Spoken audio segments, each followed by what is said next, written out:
Bonjour à toutes et à tous et bienvenue sur Africa Baby, votre chaîne dédiée à l'actualité africaine et à l'analyse des faits marquants du continent.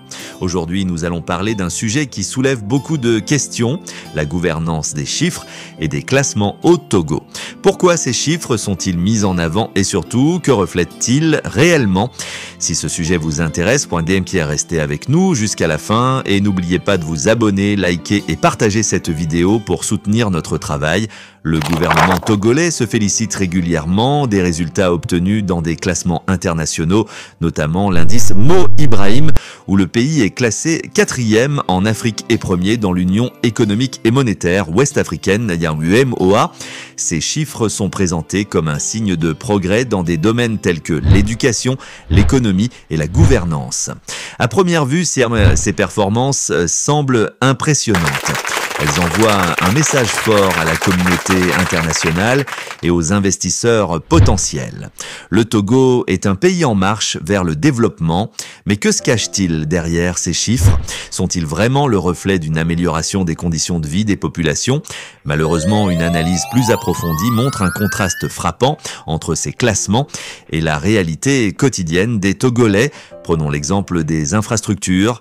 Malgré les annonces de progrès, les routes restent en mauvais état dans de nombreuses régions, rendant difficile l'accès aux écoles et aux marchés. L'éducation, souvent mise en avant dans ces classements, souffre encore de nombreux défis.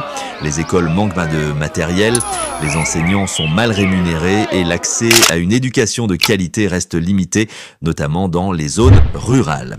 Sur le plan économique, bien que des réformes aient été entreprises pour améliorer l'attractivité du pays, une grande partie de la population vit toujours dans la précarité. Les chiffres du PIB ou de la croissance économique ne traduisent pas nécessairement une amélioration du niveau de vie pour tous. Ces classements internationaux soulèvent donc une question importante. Pourquoi sont-ils si valorisés? Certains analystes estiment qu'ils sont principalement utilisés comme un outil de communication pour attirer les investisseurs étrangers.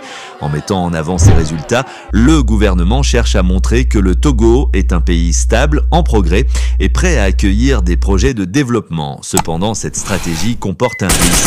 À force de se concentrer sur ces chiffres, le gouvernement pourrait négliger les besoins réels des citoyens. Car au-delà des classements, ce sont les conditions de vie concrètes qui déterminent le véritable progrès d'un pays. Alors, que retenir de cette analyse? Il est indéniable que les classements internationaux jouent un rôle important pour améliorer l'image du Togo à l'étranger. Mais pour que ces chiffres aient un véritable sens, ils doivent se traduire par des impacts concrets sur le terrain. Des écoles mieux équipées, des routes praticables, des services publics accessibles à tous. Merci d'avoir suivi cette analyse jusqu'à la fin. Si vous avez des questions ou des commentaires, n'hésitez pas à les laisser ci-dessous. Et surtout, pensez à vous abonner à Africa Baby pour ne pas manquer nos prochaines vidéos. À très bientôt pour une nouvelle exploration de l'actualité africaine.